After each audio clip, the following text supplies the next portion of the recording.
And so with this in mind, I have more Oswald Spengler in mind than I do Hegel, where Spengler says that, you know, cultures gradually exhaust the realm of potentiality of their cultural forms, and then they reach an end state of stasis, where all the culture forms have been created and they just stiffen and petrify and stop changing. And so that new artists, when they come along, they don't do anything new, they just rehash old themes. You know, the Arch of Constantine, for example, by the time you get to that period, I don't think there's any original sculpture on that arch. I think it's all been cut and pasted from elsewhere. So the same thing happened to the Romans as is happening to us. We're outside of history, and we're entering into the struggle for empire and the creation of a universal state, and we're no longer concerned with the evolution of culture. So history's a done deal, basically. So that's how I mean the end of history in that sense. Okay. And then I guess with the internet and how we can kind of, I don't know, any kind of media that gets out there is just instantaneously recreated. Right, and that was the second half of your question. So let me answer that, which is that the internet is part of the shift into technologies of real time. You know, the Gulf War was the first war that we experienced in real time on cable television on CNN in the 90s. And since then, real time, we've shifted into real time.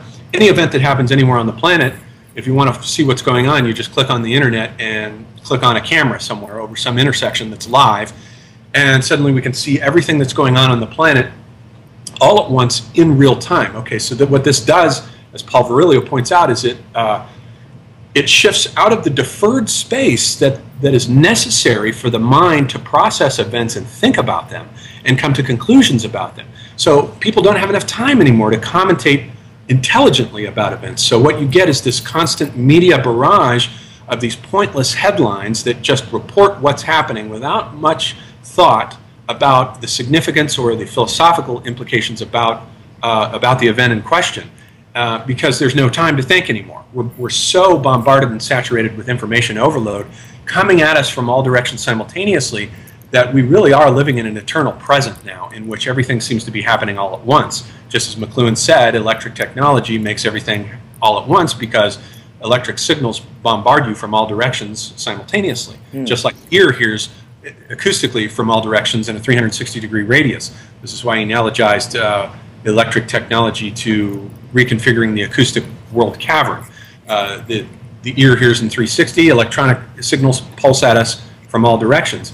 And it's a historyless world in which you're locked into an eternal present. The mind does not have enough time to catch up with events and comment intelligently about them. So we see the vanishing of traditional discourse.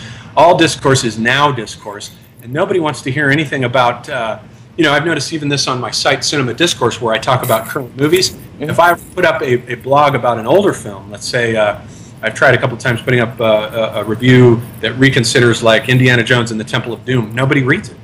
It's like, you know, nobody's interested in reading about anything except what just happened. And so the mental horizon is the temporal horizon is shrinking and shrinking and shrinking. I don't think it can shrink any further. This may be a sort of response to what happened. Zygmunt Bauman is a Polish intellectual. He's at the University of Leeds. But he makes a distinction between heavy modernity and light modernity, where he said that the goal of heavy modernity, which was basically 1800 to 1945, was expansion over space. This was the period of the great colonies, you know, the nation states of Britain, France, Germany, carving the planet up with all these colonies and expanding spatially. Well, with World War II, that world disappeared. Well, actually, with World War I, it started to disappear. But heavy modernity lasts up until World War II.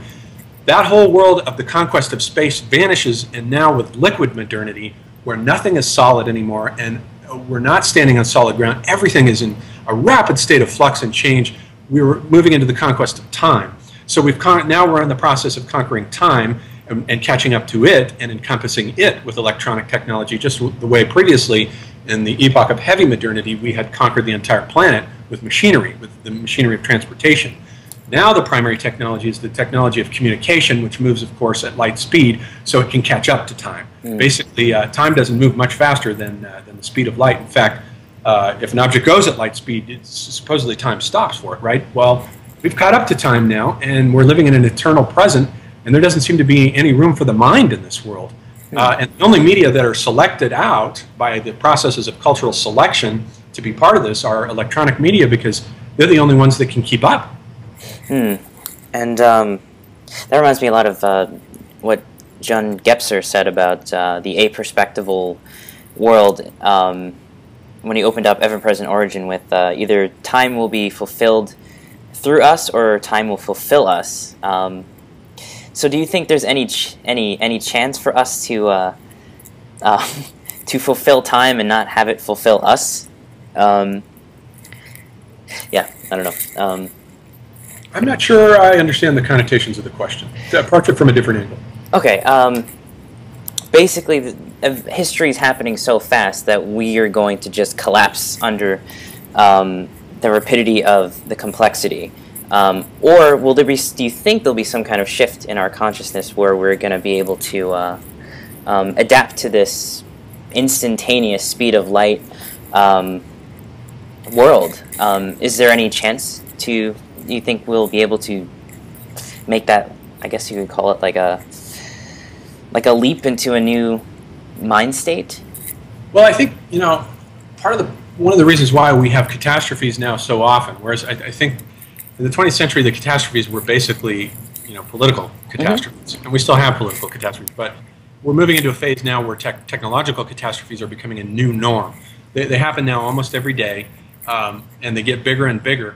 And I think there's a kind of homeostatic aspect to culture, which is, it's self-regulating in the sense that when it senses that there's too much for it, the mind as a collectivity senses that it's being bombarded by too many things all at once. What it does is it shuts down, just as a nervous system that's overloaded with external stimuli shuts down and you go into shock, right? Well, the mind can go into shock, culturally speaking, if there's too much going on and it can't catch up. So it enters into, by going into, the cultural equivalent of shock is catastrophe. So a civilization shifts into a catastrophe and shuts down, which is what we're in the midst of right now, what we've been in the midst of since the year 2000, roughly.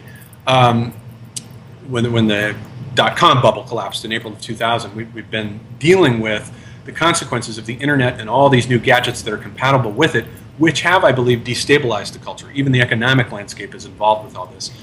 And so the culture shifts into a catastrophe mode and everything shuts down and it gives itself time to catch up. Now, so what should happen then is that if this change keeps accelerating, if it just persists, and it never stabilizes, we're going to see more and more catastrophes, and they're going to get bigger and bigger and bigger until the catastrophes shut down the civilization for us. At that point, we may have what Paul Virilio, has talked about. He's a French theoretician, one of my favorites, who has talked about the integral accident, or the original accident, as he calls it. Not the original accident, I'm sorry. The integral accident, by which he means for the first time in history, we will see a global systems shutdown. It's never happened. We'll have a global accident, and it'll most likely be connected with electronic technology. Maybe the power will all suddenly shut down all at once, or whatever the catastrophe will be. But something of that nature would be what would happen to shut the culture down and shift it back into a different mode, because it can't go on like this forever. The pace of change is more than the human nervous system can take. And all the dysfunctions in our society, the increase in paranoia, for example, social paranoia and schizophrenia, all that is the result of the body dealing with information overload, being bombarded with too many signals, too much information coming at it from all directions simultaneously. People respond by flipping out. They go crazy. They go into a classroom and start shooting people, or they start, they become paranoid and involve conspiracy theories that think aliens are, invading civilization, or whatever the response is. It's always a form of paranoia, because that's how the mind responds to information overload. It shifts into paranoia. So I guess to follow up on, some of the ideas that you posited towards the end of your book on the postscript on art and technology, can you maybe explain the relationship between these two and how going forward art might actually help us during this transition?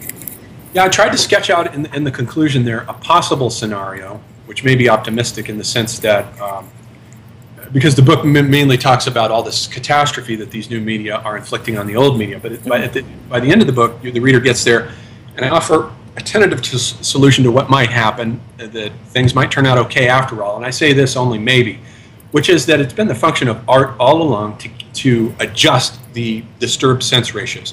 Technology inflicts the wound. Okay, it comes in with a new technology, it destabilizes the social order. Art then rushes in with new visions that that pick up the disturbed equilibrium and try to balance them by creating new sensory tools, new sensory ratios, which try to readjust the disturbed equilibrium. And so anytime you're going to see a movie or reading a novel, you don't know it, but you're actually participating in a cultural immune system.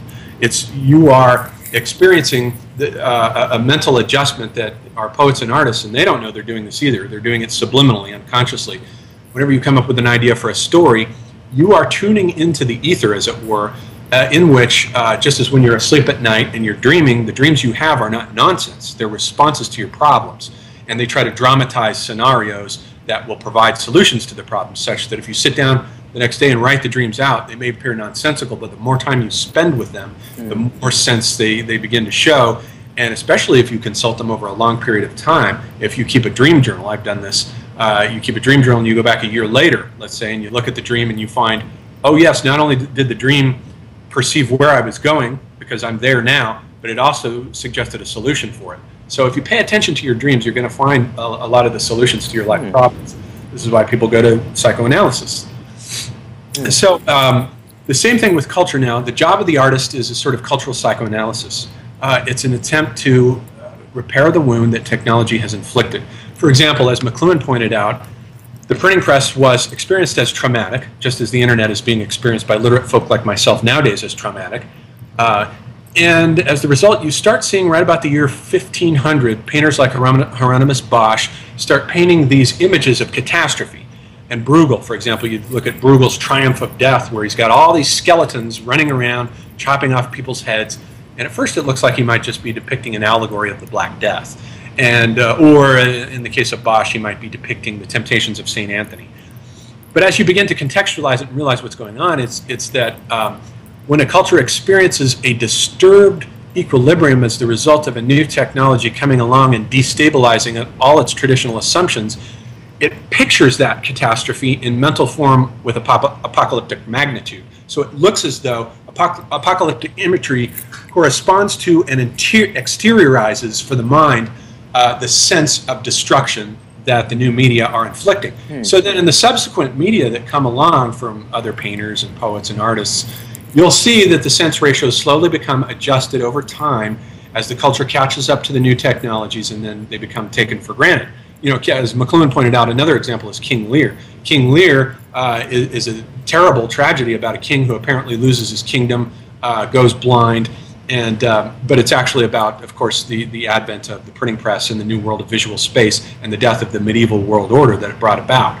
So you can see, you know, the equivalent to this, let's say, in the 19th century with the rise and the invasion of our culture by factories was H.G. Wells' War of the Worlds, where he writes a novel that appears to be about one thing, and the artist always appears to be writing about something else than what's really going on, because War of the Worlds is not about an invasion from Mars. That's just the surface semiotics. What it's really about is the invasion of society by the Industrial Revolution. We're being invaded by machines. That's what the semiotics of the narrative is saying.